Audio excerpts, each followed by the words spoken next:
This is the official start of whatever number episode this is of the fucking podcast. Goddamn right. Did you guys? I have it from very reliable sources. Very reliable sources.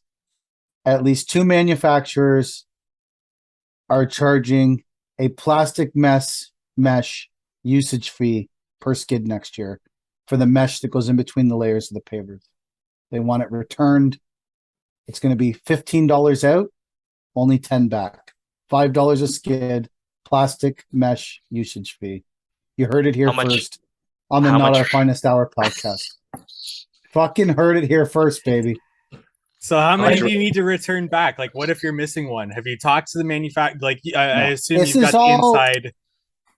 All rumors and conjecture right now, but I know at least two manufacturers are committed to that. Plus, they're also going to be charging a shrink wrap usage fee next year too. That's just an outright $5 you have to pay per skid. Shrink wrap usage fee.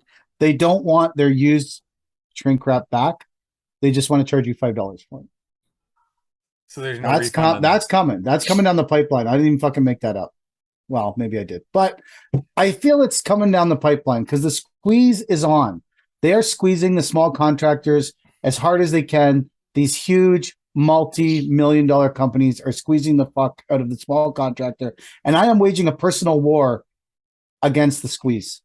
I'll lose, and I'll just keep paying. But I am waging a personal fucking war. I'm just saying. Just putting it out there. I also heard that every time a rep visits your site, they're going to invoice the supplier $25, and the supplier is going to put it on your tab moving forward next year. And if you want a manager, it's $100. So if a rep comes $25 charge, manager comes $100. They're putting the squeeze. The unfortunate part of this whole conversation is these people are going to listen to this and be like, that guy's fucking brilliant. I wouldn't have to pay a cent. I haven't seen a rep all season for anything. Hard to even get. If you want a manager, it's going to cost you $100 a visit from now on. And I'm going to put out that all of these discussions that I had came directly from Chris Ray at Humber Valley Landscaping. And he may be primed to be the first guest on this fucking show. He might be primed to be the first guest on the show. Well, the mesh one, I feel like we get a lot of mesh. We could return the mesh. They should be charging the mesh is just like a skid. If you're charging a skid usage fee, that's stupid as ass. You might as well charge a mesh and shrink wrap usage fee. Exactly. What about those bands, plastic bands? Well, we could charge something extra for that for sure. The steel bands. They used to do steel bands. Now they're plastic. Right. Yeah. Wow, the steel.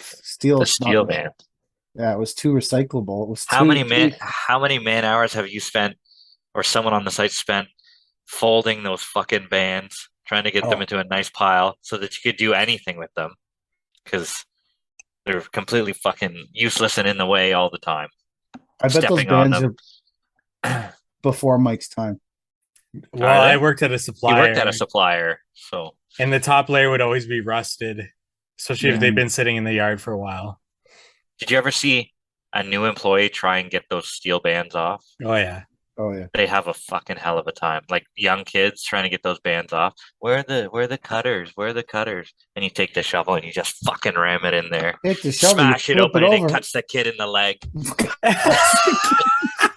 This is something that's very vivid in your mind. This happened. Oh yeah. This is a vicious hour already. 2 hours. This is a fucking spreading rumors. Fucking Chad took on Allman this week, straight up. Yeah. Story for story. Pure brawl with Caleb.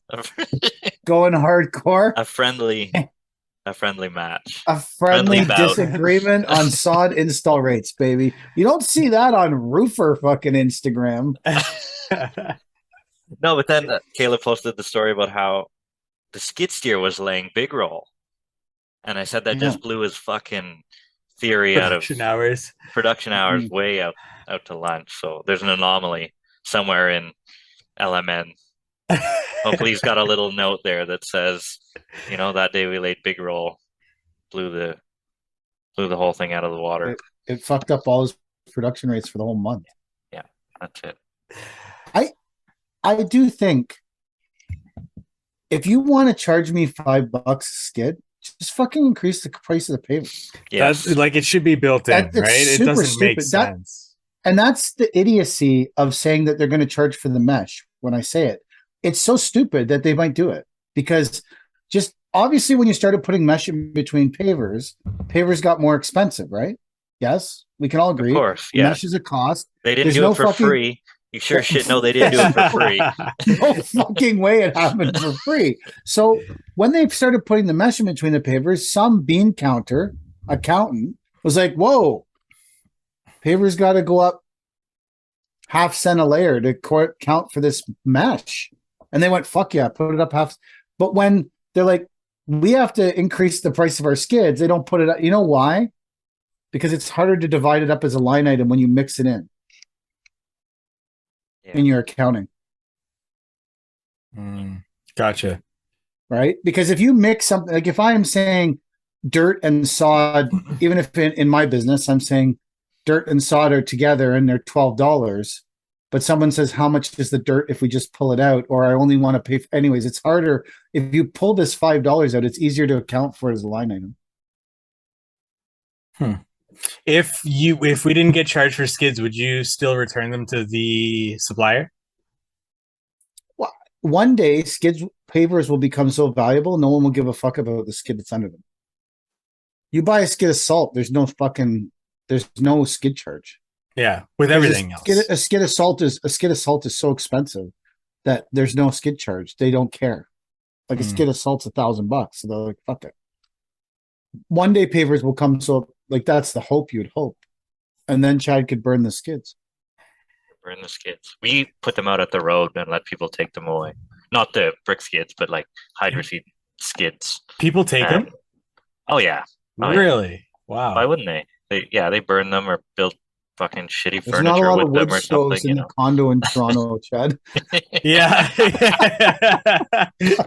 Yeah, I suppose. Maybe in Cornwall there's a lot of wood stoves, and people are looking for stuff to burn so they can not freeze to death. But in Toronto in the condo, no one wants the skid when Mike puts it outside his door. I'm not carrying it up the elevator. You're not bringing it up the elevator? I'm getting on the official Paver King eyewear from X Power Eyewear. Quick shout out. Paver King, that's the discount code. 15%. We don't fuck around with 10. All these other motherfuckers, they fuck around with their 10% fucking such and such. We don't. 15% all day, every day. Free buzzword. See, maybe they'll sponsor the whole podcast. I noticed that a lot of other people have good sponsors, but we don't. We've yet to get a sponsor. 25 episodes in. 25.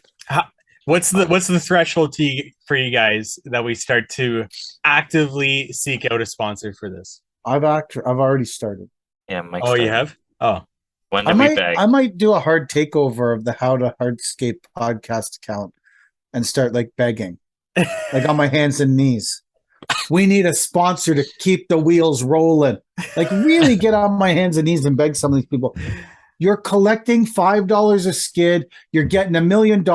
At least sponsor a goddamn podcast. Like. I can't even get sponsors for the How to Hardscape podcast, so I don't think taking over the How to Hardscape account is going to get you anywhere. No, I'm talking about the Not Our Finest Hour podcast. Sorry, I fucked that up. I meant to say the Not Our Finest Hour account. Oh, gotcha. That's what you get when you come here, though. Yeah. Total disappointment. This isn't the podcast you wanted, but it is the podcast you deserved. I listened to the Backyard Conversations podcast today, episode 1. I did too. Scheller Outdoor Living there. Just recently launched that. Great episode. Great launch. Why is that great? Fuck him. He's trying to tone in on our audience in Jamaica or Dominican or whatever. I think if we build each other up, we can all succeed. Tear everyone else down so you get to the top of it. Just building each other up is a bunch of crap. Tear everyone else down. Climb on top of them. You're at the top of the pile. Put up your lawn chair. Put up your umbrella. Slip your Mai Tai. That was the whole idea behind your beef with Buddy. What did he say about the edging? and you went off on the guy. You're tearing the guy down. Yeah, he was tearing something down, and you're not all about tearing people down. And you made here Mike is tearing people down. I was Sam Moore. Yeah. I'm obviously joking. I think I wouldn't have brought it up if I wasn't trying to promote it. I thought it was good. I thought it was nice. I'm going to listen tomorrow. It was good. If I thought it was crap, I would have just said nothing about it. Scheller's also you could say it's not for everyone. Scheller's a country music star? Yeah, you didn't know that? I didn't know that. I don't listen to country music. Yeah, check him out at what's his Instagram? Scheller Music, I think, or maybe like Scheller Outdoor Living Music. People make this guy make me disappointed in my life. He's a country music star. He's launching his own podcast. He's got a great company running. Craig Scheller Music. He's using Synced Up to his advantages. I'm doing none of this shit. Yeah, you're just here with us. I'm fighting with some dude in some backyard in Toronto who wants to put an outdoor bathroom in, and I'm like, "Yo, an outdoor bathroom." Yeah, in a fucking cabana, and I'm like, "I've never." Why did Mike leave? Mike, you're gone. I did really turn the heater down. I was getting hot. Oh, you're not heating it with Chad's busted skids from the road?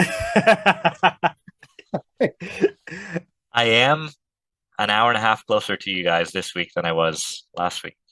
Wow! I'm over. Yeah, I'm overnight in Kingston for the past last couple of days. You're further than Kingston? Yes, I'm an hour and a half past Kingston. Wow, that's far. Here I am. We have an Airbnb. There's 5 of us here. Just trying to get through the week and build some retaining walls. I missed being on a commercial landscape site with civil guys running around doing shit. There's this guy, just a young kid. I guess he must be pretty green with the civil contractor. And he was backing in a triaxle of clear the other day.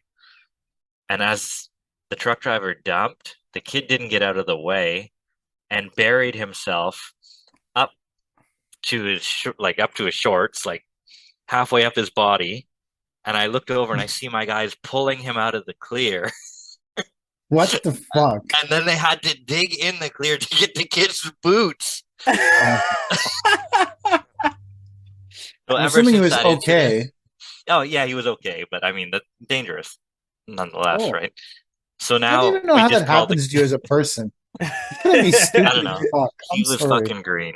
But now, whenever the kid, as he's running across the site, we've nicknamed him Barry because he got buried in the clear. Oh, that's good. So where's Barry? He's buried in the clear. He's buried in the clear. That's awesome. This same kid also got hit in the neck with a piece of flying metal we were cutting the bars off the top of those big retaining wall blocks. So we could set the next course or whatever. It's 20 feet away. My buddy's using this 16-inch quick cut, so this thing's got some torque. Shoots the kid right in the neck. Oh, shit. And for the next 15 minutes, he's walking around the site with a squirting look blood on his face. No blood, but he's like holding his neck like that was it for his day. Like he had a rough day. No way. Did he get buried? And he got buried and hit in the neck in the same day. Wow. And at the end of the day, they put a really big push on Tuesday because it was supposed to fucking pissed rain all day. They ruined the whole day. But Civil was trying to get some stuff backfilled, and the kid is walking in between the shovels and stuff like that.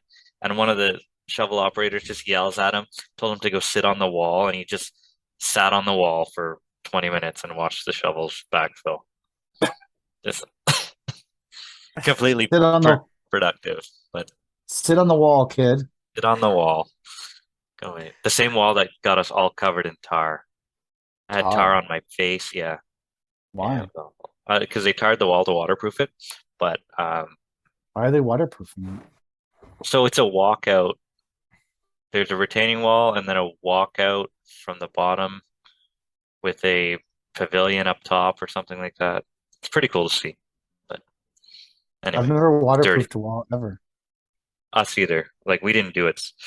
Civil did it, but full of tar everywhere. Really? Yeah. Never heard of this. I'm interested. No, I could take a picture. I'm just, yeah. You're making a story about Caleb's sod rates, and you're not showing the one time that you tarred in waterproof retaining wall. Because I didn't. I just got it all over myself whenever I was building a wall close to it. And I could, like, at first we're like, what is this, grease? Like, and it's on my gloves and stuff. And then I wipe my face. The whole thing sounds medieval, man. Like they're dumping the hot tar from the top of the castle, but you're there swinging the wall. Yeah. Sounds like, you know, they used to like tar and feather people. Yeah. I got That was tarred. like a thing. Did you get any feathers? Maybe the joke's on me. Is there any feathers? There's no feathers. No feathers on this job. Where did you eat dinner when you were away? Like, where were you out eating dinner? Tonight we went to a place called Bell Bistro. What did you have? I had steak frit. Is that steak and French fries? It is. Steak and I know fancy steak. I could go to Paris, steak motherfuckers. Fritz. Yeah, I don't know. Where'd you eat last night? We went to some Mexican place. I don't know the name of it. I can find the name of it. What did you have? It was phenomenal. I had fish tacos last night. Is it a treat to be out in Kingston? Coming from compared Cornwall? to Cornwall, anything. Get out of Cornwall. No, I had 3 very good meals. But being on the road I don't love being on the road for a week, like away from my family and stuff. That sucks. But at least whatever gets the job done. Right? Yeah, I got you guys. Got my workers here. You know. Did you bring your guys? One of my guys and 2 of my partner's guys. So altogether, there's 5 of us. A lot of toilet humor, a lot of bad jokes. Yeah. Should we make this our pre-Con Expo in Vegas episode? Sure. You know? When is Con Expo? I don't know, but I heard someone else talking about it on a podcast. Oh. It was actually on Caleb's. The guy who was on their Riverview contracting was talking about Conag. Like, I don't have any tickets, but I don't plan on going, but I felt like we should at least pretend we're going because that's what other podcasters are going there. So maybe we should pretend we're going to go. Yeah. We'll start making plans right now.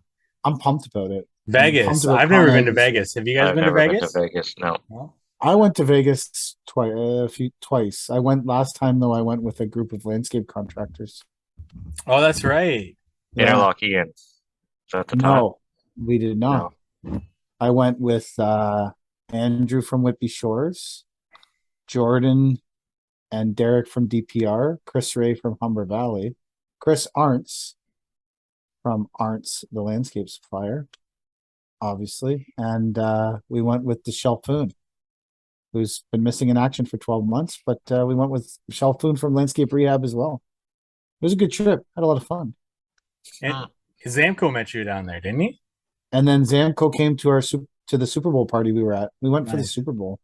Wicked. It was fun. I had a great time, man. It was super fun. It was good to go away and, I don't know, cause mayhem, I guess. Well, I didn't cause any mayhem. I'm old. I mostly was tired. Tired. On that trip, jet lag, 3 hours difference. Mostly tired. On that trip, Chris from Humber Valley is a very active cyclist, cyclist of all sorts, but mountain bike. And so there's a area in the desert that's famous for cycling there that I don't remember the name of. And so he was getting up early in the morning, and I was like, well, I'm up early in the morning. I'll go to the desert with you. And the Shelf jumped on the train, and the 3 of us went out to the desert. And Chris said, whatever you do, don't leave the path in the desert. It's super easy to get fucking lost and die. Stay on the path. And I said, oh, it's the desert, bro. Like, it's a fucking desert. What are you talking about? Stay on the path. It's fucking stupid. So we went out into the desert and we left the path and we got lost. Wow. And didn't know where we were. What direction to go. And what type of path? Like, is it a road or is it? No, it's like a path in the like a 4-foot walkway path. So there's this little bike place. I wish I remember the name of it. There's a little bike place, and you rent your bike, and then you ride into the desert. But I don't ride bikes because I'm fat. So we decided to just wander into the desert just to see what it was like as an experience. But we wandered a bit too far, and then we left the path. And it's really easy to not be able to find the path anymore because everything in the desert looks the same.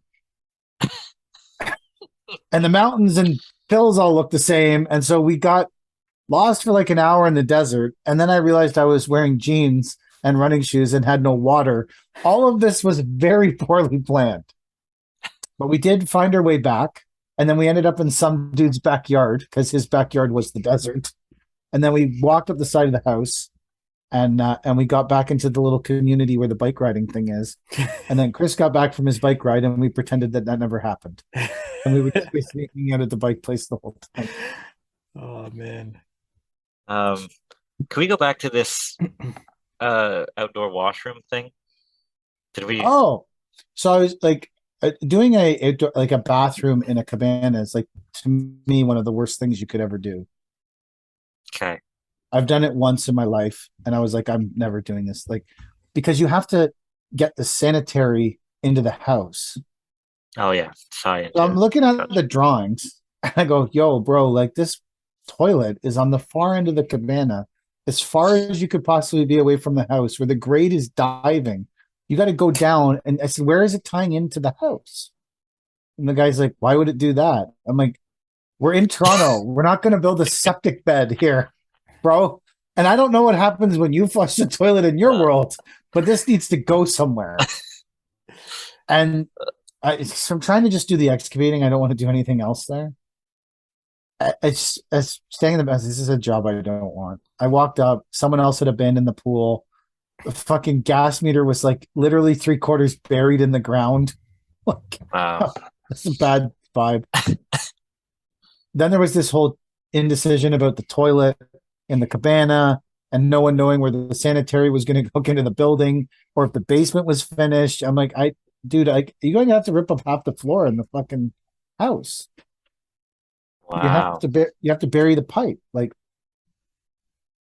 can you pause this, Mike? I can edit it out. I don't know what happened. Okay, edit it out. So I got to get this. We got a new cat, and it's underneath the. I'm not editing this out. Keep this Okay, in. This stays in. Forget it. I got to save the cat. Hold on.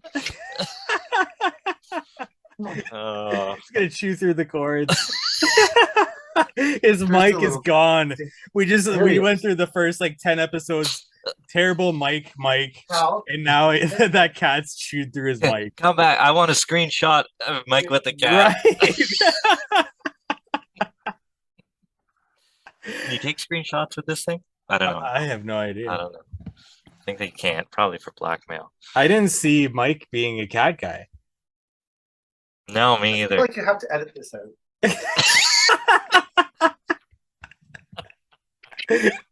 Did you guys feel the awkward silence of the cat? We did. Did you? Well, I didn't see you being a cat guy, to be honest. I'm not. Okay. I didn't want the fucking cat. Listen. The give and take in this relationship here. I say things like, we need to get that 8-ton excavator. And Kelly says, I don't know if that's a good idea. And then she says, I really want to get this kitten. It's a kitten. And the compromise would have been get an 8-ton cat. Compromise is made. Get bro. an 8-ton cat. Kelly and I are putting our cards right on the fucking table every day. We don't mess around. Want a cat? We got an excavator. That's the fucking way it goes. I'm just joking. Kelly really wanted this cat, and I don't care. I don't do anything with it. That's the most I've done with the cat since it arrived. It was stuck under the desk. I guess it was scared. The cat knows that it wants to be a part of this podcast. It knows it's a winner. The cat knows. The cat knows good podcast when the cat hears it. Well, Becoming our mascot. This cat is... So the cat's name is Fitzgig. Where does that come from? Do either of you know what that is? No idea. Nope. Someone will know. If you're listening to this and you know who Fitzgig is, Tag me in it on a story because I'm not going to reveal it. If I Google it, am I going to find it out? Fitzgig? Yeah. Oh yeah, Fitzgig is famous, just not to you guys because you guys aren't down with it. What the hell is You're not this? down with Jim? You're not down with Jim Henson? Oh, maybe if it's is it a Muppet thing? No, it's a Jim Henson production. It says Muppet. Well, maybe you don't know what it is. No, I know what it is. Well, apparently not. I know what it is. I'm the one that said. Oh, really? Okay, so gotcha. It's a Muppet. That's a Muppet. The series. It just came out as a series on Netflix. Yeah, it's not the Muppets, but it's a Muppet. It's not the Muppets. No, there's no Kermit the Frog in our fucking house. Right. Fuck Kermit the Frog. Green motherfucker. Yeah, this is before my time, so this is everything I know. I'm so irrelevant on this fucking show. I think I'm the weak. Chad says he's the weak link. I'm pretty sure he's not. I'm pretty confident. I was listening to the Backyard Conversations podcast, and they were like talking about real stuff that could like help people. And I thought maybe we should do that. And then I was like, that's unrealistic. That's not going to happen. So here's a question I get all the time we put in a big wall. I get a disproportionately large number of people asking what kind of wall it is every time I put in a big wall. They're somehow fat. Like you put in a Brandon wall, nobody gives a shit. You put in a Celtic wall, nobody gives a shit. You put in this big fucking wall. I give a shit. I've never heard of anyone putting a Celtic wall in 10 years. Go for it. Oh, fuck. Cornwall? Celtic wall. Really? Oh, yeah. Oh, yeah. Celtic wall, capital of the world, baby. Yeah, absolutely. Celtic wall, capital of the world. Celtic wall and natural 4x8s. We keep that split face machine going. But no, this large format wall, I get 20, 30 messages at a time. What kind of wall is that? And I'll tell you what type of the wall it is, but really it doesn't matter because the only time you're going to put in this fucking wall is when the architect or the engineer specs this wall. You're not going to put this in at someone's fucking house. I'll tell you that right now. So it really doesn't matter. 99% of people don't have equipment that would swing that wall. Yeah, it's an 8-ton shovel to just move that wall block. This is a big block. It's already well, I mean, around here it's a Ready Rock wall. Yeah, and we've done Ready Rock too. There's another. MCon makes another one. Stone Strong. Miller makes one now. Yeah, there's a Miller block. Yeah. I don't know if they still make it. They made it for a bit. By the way, that's all wet cast wall, and the tolerances really aren't that bad compared to the fucking 6-inch block with an inch variance on it, or half an inch variance, right? Like, so how come the big guys can get this stuff right, but whenever you try and do it in a manual, what's the skid charge on that wall? Oh fuck, I don't know. I think that as soon as they come off the pallet, the skids are broken. There's so much weight on those pallets, like 8,000 pounds. How many come per pallet? 3 usually. Oh wow! Really? Wow! It's one of the reasons I bought the loader because, like, a skid steer can't lift, or T595 can't lift a pallet of this stuff. No, like it's just too big. So we need a bigger machine. But, and I mean, unload. You didn't have to get a cat when you got the loader. True. Just unloading this stuff is a full day, right? Like, it's a full ordeal. Hours and hours of unloading block. 5 trucks worth, 6 trucks worth, 7 trucks worth. They were talking about on the Kid Contractor podcast. They were talking about being a commercial. He had a commercial contractor guy on that river, and it was a great episode. I'll give Caleb his shout out, even though he doesn't listen to us, and he made that clear. Yeah.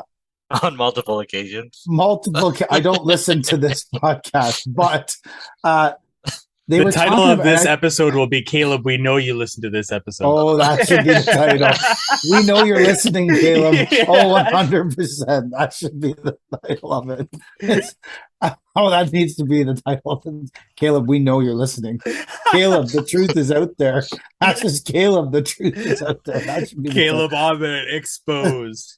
Exposed. They're talking about how much shit you do on a commercial site that's not like you were talking about unloading the truck, but because you have the loader, some van truck shows up delivering, and a guy in a Hino shows up delivering plumbing parts, and they need to pull a skid off the back. So they're like, yo, bro, can you pull this skid off the back?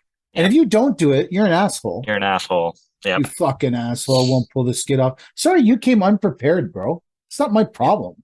Oh, yeah. But if you do it and something goes crazy, you're the one that gets, oh, you destroyed this skid of plumbing parts. And I'm like, well, sorry, dude. I wasn't prepared to unload this skid of plumbing parts. It's like, it's a no-win situation.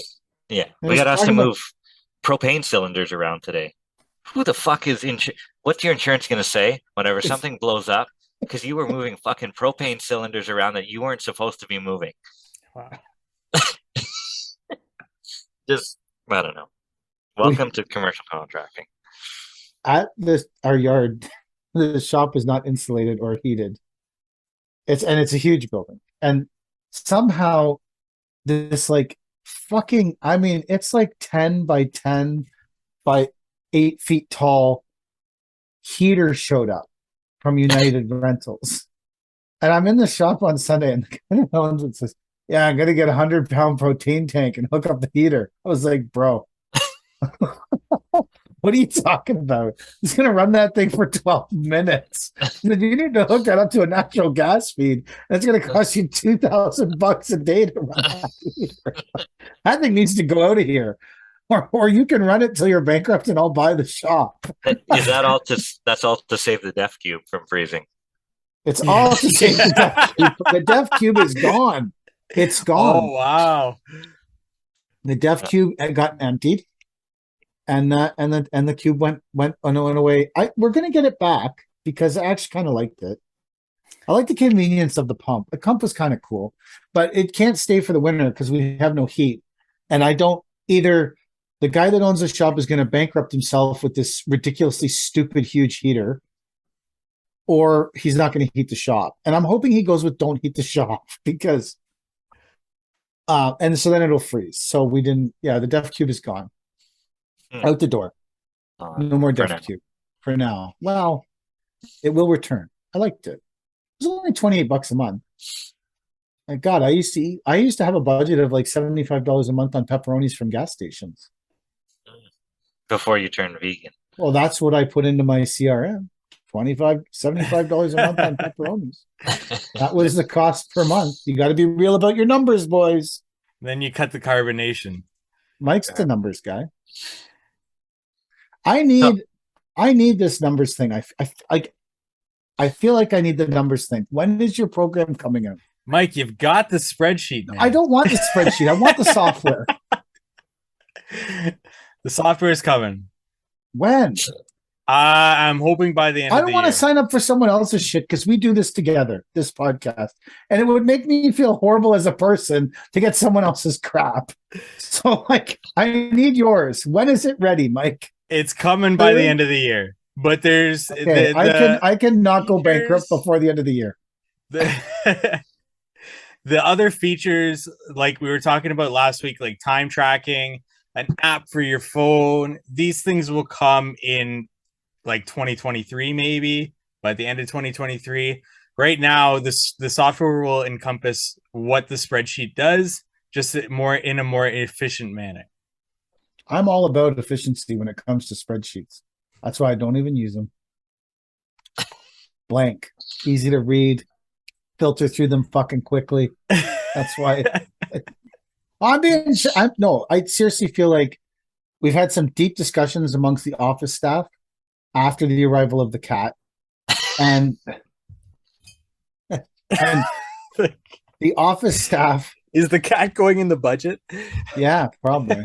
It's a business expense. Real talk. Whenever I first got my dogs, I wrote off their dog food as protection for because I kept all my shit in our garage, and they protected the shit in the garage, and the accountant put it down as protection for to walk. Yeah, oh yeah, security. Really? Yeah. So, Sierra, if you're listening, you can go back and adjust my first year's taxes by maybe, I don't know, $30 a month or something. If you don't How think big are that's the dogs? one's 80 pounds and one's 30 pounds. Which dog do you think would be more likely to protect the shit in the garage? The 80-pound dog or the 30-pound dog? Neither one. They wouldn't hurt a fly. Oh. They're so soft. Our three-legged Mexican dog would protect the shit in the garage. Seems like something a three-legged Mexican would do. He's born from the streets, that motherfucker. This dog, we ever talked about this dog on the podcast? Oh, yeah. Yeah. Okay. Yeah, he's a vicious dog. Oh, is the other one's, sorry? He's vicious, but the other one's timid, right? Yeah, he's a Mexican Chihuahua mixed with a pug. Vicious. Not a dog you mess with, even when it only has 3 legs. He has nipped me multiple times. Oh, really? Probably deserved it. Oh, I deserved it. I was probably bugging him or harassing him. Like, I totally deserved. I'm not like, I'd be like, anyways. So neither of your dogs would protect it, but you still wrote it off. Yep. Sage tax advice here on the Not Our Finest Hour podcast. I think we need a disclaimer somewhere. Sponsored by Psycho CPM. I have a real. Dad is a heavy user of Psycho CPM. Oh God, I hope they don't sue us. I'm glad you didn't use the right name. CPM. Oh, didn't no problem. Yeah. Okay, no problem. I changed it. I need your input, guys. So we've been out to eat 3 times or every day since we got here. What is the right number to pay for your guys to eat? Or what would you expect if you were traveling to eat? Like, what would you be happy with? Are you paying just for one meal? I don't know. I think we're paying for everything. We're paying for lunch and dinner and coffees and breakfast and all this shit. But is there a number? Is there a magic number? When I worked at Conperm, keep in mind they have a far deeper pockets because of all their skid, their skid usage fees. And the new mesh charge is going to just see the amount of shrink wrap those motherfuckers use at Conperm. Block tech. They also have a lot of mesh. We're so fucked. We're fucked. Yeah. We used to receive $10 for breakfast, $20 for lunch, and $30 for dinner. That's the golden rule. I'm not saying that's a golden rule. You just asked me for my input, and that's the only I like that. I like those numbers. But they would give you that money, and then you could spend whatever you wanted. Like, say we went out for dinner and I spent $50. They would reimburse me. They had a really cool app. Actually, it was awesome. Actually, that was like my favorite thing about that whole fucking job. The app where you put in your receipts and got your money back. So they would you could spend more, but that was what you got. Yeah, I like that. 10, 20, it was a 30. Good system. I like that. Yeah. What about pickled eggs? Did they reimburse you for those? They did. That was an event. That was event costs. It was like a certain budget for events. I was over the budget. You were also over your event quota. I love that there's an accountant somewhere going through these different event costs and they see pickled eggs as a line. Lots of jars.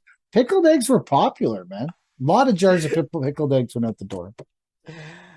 This week, I got obsessed on Sunday.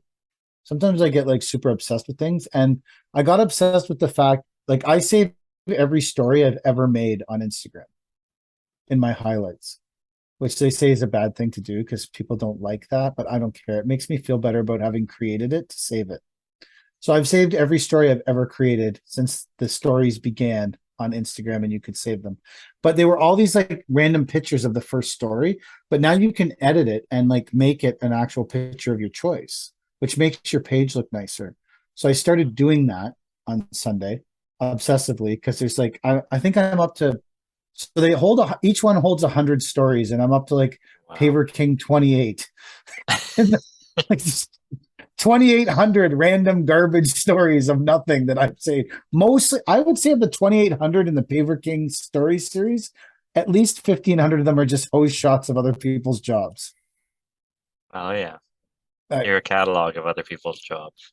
But I started getting back into some of the old stuff from 4 years ago when I was at Conperm, and hey, it was some crazy shit there, man. There was one time we took a huge shovel bucket from like a 50-ton shovel at Hardco and burnt skids in it. We covered in gas, and there's a video of me throwing a, like, I was like, this is crazy shit we were doing, man. Crazy. That's my kind of content. It was crazy. I was like, I can't believe I kept that job for as long as I did. I can't believe I quit that job and they didn't fire me. Watching those videos, I'm like, I was horrible at that job. It was the least professional thing you could have been doing, whatever I was doing. You were the hype man for the entire company. Right. Right? Like, that was you. You were the hype man for... That's not what I was getting paid for, though. I was supposed to be professionally selling product in Eastern Ontario. Yeah, who made this decision to hire you? Like, what? Who hired me? Was it one person that said, we need Mike? I met two people in the interview process. Well, there was like some of them already knew me from... Yeah, of course from other shit. But who was the one that said, this is the guy that we need? Right. So I don't know that exactly, but I know that my sales manager, Andrew, and I met the vice president. I don't know. They all have titles that I don't remember, but John. I'm sure if John's coming to your site next year, like John Sanchez, that it's going to be at least $100 charged to you. Like, I'm just joking. That's a total fucking joke. I totally made it up. Like, no one fuck. I think John and Andrew were heavily involved in that decision. Maybe Marcus. I don't know. Like, I don't know. They're a great group of people. I really like the people there. It was hard to leave there because I liked the people there so much. They were so nice to me. And why Conperm? What? Well, why Conperm as opposed to like another? That was the only people that showed any interest. Oh, gotcha. Well, wasn't a ton of interest. I just, you know what? At the time, I was looking for a change, and I was friends with the Shelf, and he was moving to Technosil, and they were looking for a rep in that area, and I needed a change, so I just said, I just applied like anyone else, I guess. Really? Yeah, I just put in, I sent in a resume. I don't even have a resume anymore. Well, I had to make one. It's not like I had one. Yeah. Oh. I'm not you send us your resume so we can post it up here, and like when I do YouTube, finally we can put the Paver King resume up as a flash. I could find it. It's on the computer still. On my computer. I've been crashing that has no room. I have the. I wonder how long it would take me to find it. Like, can I share my screen? Mike Pennington CV. I bet it's not even that hard to find. I have one from like I have them from when I was a long time ago.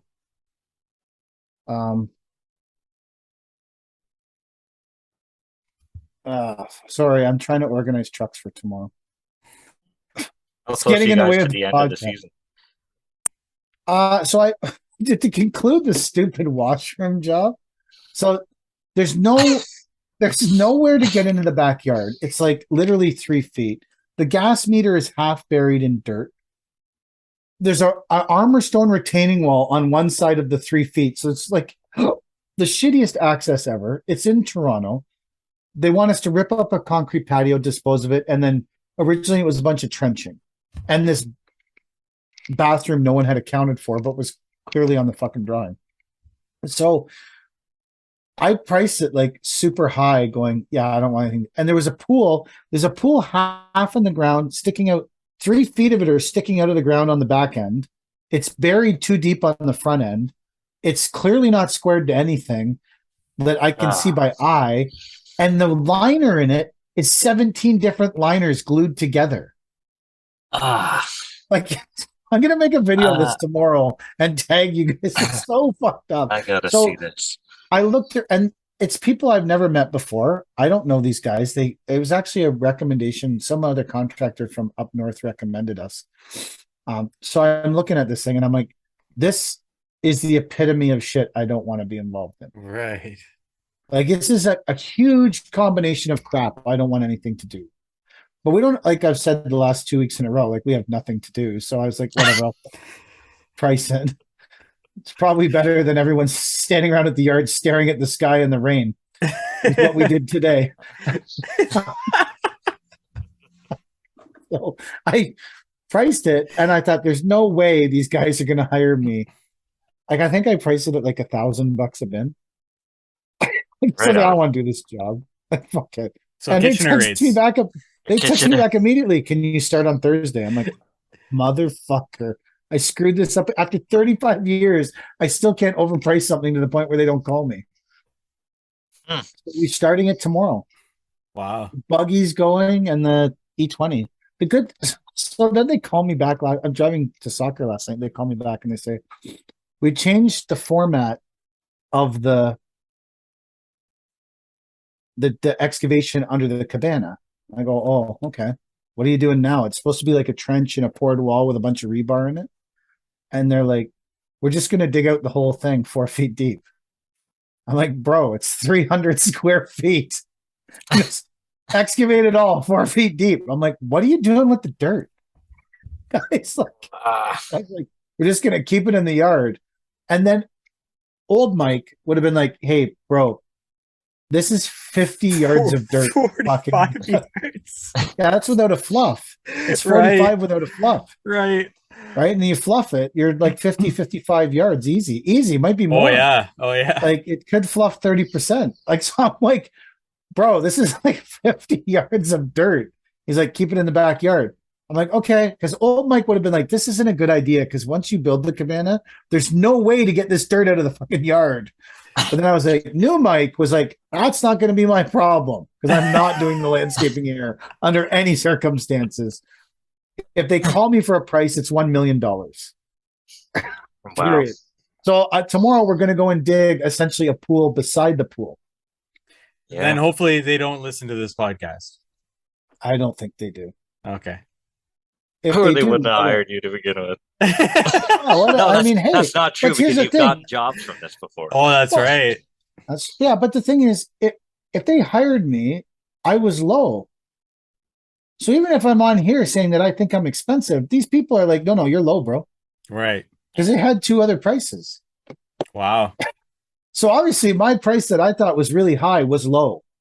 So maybe the other guys didn't want to do it more than me. I don't know. We're going to go there tomorrow and see. Ripping up the patio is okay. That's just like pulling up interlock, putting it in a buggy, driving it out front, putting it in a bin. Yeah. Because they were like, bring a triaxle. I'm like, dude, I got to bring a machine to load it. They're like, why? I'm like, because it's tall. Can't you just throw them up there? It's awesome. I'm going to throw 600 square feet of pavers by hand.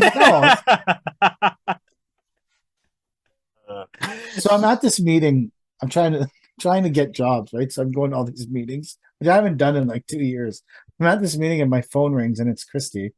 I don't answer it because I'm at the meeting. It rings again. I don't answer it because I'm like, she called twice. It's probably still the 3rd time in a row she called me. I was like, I better fucking answer it. I answer it. She's screaming. She's at some random dude that I don't even know his name. He texts me and says, I need to get rid of a load of dirt. Like, she's there.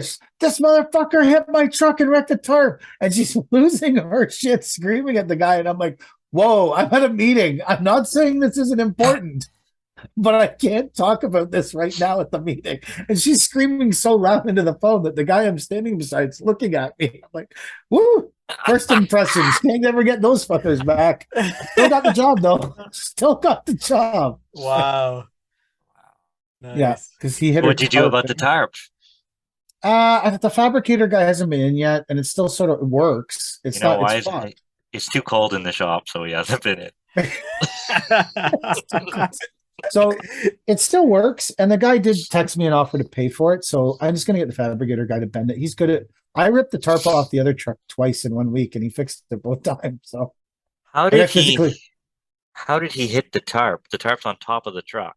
no, well, you know, how the tarp bar bends by the front. So Yeah. this is the whole story is actually, so the truck was full and the guy wanted to put in a few more buckets. So Christy said, I'll dump the Oh, it air. was a client, not some random fucking guy who hit it with his car. No, it was a client hit it with the Oh, skid you called steer. the client a motherfucker. She did. She was screaming at him, "You stupid motherfucker!" Pounding on the glass of the skid steer while she was yelling at him. That's service at Favor King. This is the kind of service we provide. This is might be why we're not super busy right now. So even better, after all this shit went on, the guy texted me later in the day. I need a load of gravel and another load of dirt taken away. I was like, okay. Wow. How desperate is the getting rid of dirt situation in Markham? So, but what happened? What happened was the guy wanted to put in a few more buckets, and Chrissy said, "I'll dump the air so you can put it over the back tailgate, and there's always room there, like a volume of space." And he was like, "No, I can put it in the front." And she said, "If you put it in the front, you're going to hit the tarp. Don't put it in the front." He said, "No, it'll be okay," and then drove into the tarp. And that's how the controversy started. That's how the controversy. Yeah, and then but then he's a nice guy. He's a good guy. I don't remember what his name is. Anyways, he's a nice guy. And obviously, Christy screaming at him and pounding on the glass of the skid steer didn't deter him from using our services. I'll say I've never called a client a motherfucker to their face and kept a job. I didn't. Well, no, but one of your employees did. Christy did. Call him that. This is while she was trying to get into the skid steer to beat the shit out of him. Like he locked himself in the skid steer. He had the glass. He lost himself in. Oh, that's great. That's the life you lead when you have a bunch of trucks. Yeah. Is that you have all this crazy shit going on with stuff everywhere. It's anyway, it was I don't think we talked about this.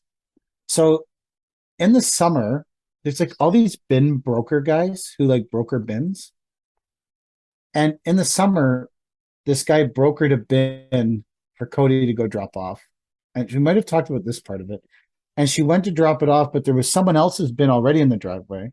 And the guys on the job site wanted her to move the bin. And she's like, "I'm not moving the bin." And she put our bin down on the road.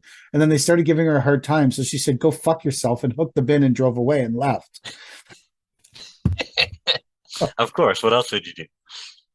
6 weeks later, a different bin broker contacts me and goes, "I need a bin to this address in Ajax." I go, "Cool, okay." So I text Cody the address. She punches in her GPS. She drives down there. It's the same fucking address with the same guy still working there at the house. Holy shit. What were they doing? She calls me. She goes, "These are the same fucking guys I pulled the bin off the road earlier in the summer." I said, "I don't know. What did they say to you?" She goes, "They clearly remember me." Okay. I said, "Did they tell you not to put the bin down?" She said, "No." I said, "Put the bin down." She said, "Okay." She put it down. So now we've done 3 more bins there. So like, maybe talking about like Favor King killing him with kindness. You want to hear every drop off? Every drop off with a smile. So where we bought our big dump truck from, the new triaxle, where we bought it from, I won't mention it directly, but there's something wrong with the spiff axle and the brakes aren't working or something. So they asked me like 3 weeks ago, "Can we bring it in?" I said, "Listen, we're really busy. Like, is this an emergency?" They said no. I said, "Okay." The brakes, not an emergency. So last week, Darian had a half day, so we called the guy, and the guy was on holidays, but it went through the service department, and the service department said, "Bring the truck by, we'll have a look at it, and we'll tell you whether or not it's one of the trucks that needs the recall." Great.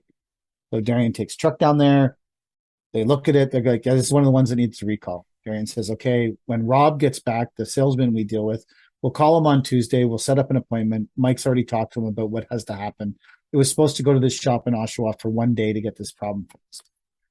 So right after the tarp got hit and I was dealing with the stupid bathroom problem, I'm driving back and something else happened yesterday too that wasn't great.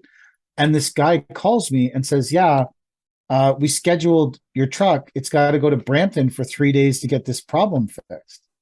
I said, what?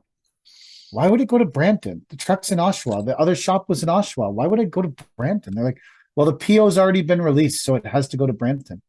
I said, okay, like, it's not going to fucking Brampton. Period. It's not going there for 3 days. It's not. It's absolutely not happening. The guy's like, well, I said, why are you guys making decisions on where my fucking truck goes? It has my name on the ownership. It's my $240,000. You guys can suck ass. It's not going to Brampton. I said, send me a list of what's wrong with it, and I'll just pay my mechanic to fix it because it's cheaper than the $5,000 in revenue I'm going to lose sending the truck to fucking Brampton for 3 days. The guy goes, well, it needs some kind of brake check, so your mechanic can't do it. I said, send me the list of what's wrong with the truck. I'll judge whether or not he can do it. And the guy says, well, no, he can't do it. I said, fine. I'm going to bring it back to the dealership. I'm going to park it there, take the plates off it, and give me back what I paid for it in full. Fucking right. Absolutely. And they said, you know what he said? Well, it's depreciated. We can't do that. We'll lose money. I said, so it's so fucking okay for me to lose money? Sending my fucking goddamn truck to Brampton for 3 days? But it's not okay. Your company is 10 times more, probably more than that, at least 10 times bigger than mine. So that means if I can afford to lose $5,000 in your eyes, you can afford to lose 50. So give me back what I paid for my fucking truck, and then you can have it. And the guy's like, oh, I'll get the vice president of Canada to call you. Sure. That's going to cost you $100 for a site visit. Yeah. So in the end, because I haven't gotten really mad at anyone in a long time, in the end, after I haven't yelled at anyone or like been really degrading to someone in at least 3 or 4 years. But your drivers in the end, have. the guy. Oh yeah. Sorry. One in particular. In the end, the guy called me back and he said, "Are you still mad at me?" I said, "I was never mad at you, bro. You're a reasonable person. Your company's a fuck show, not you."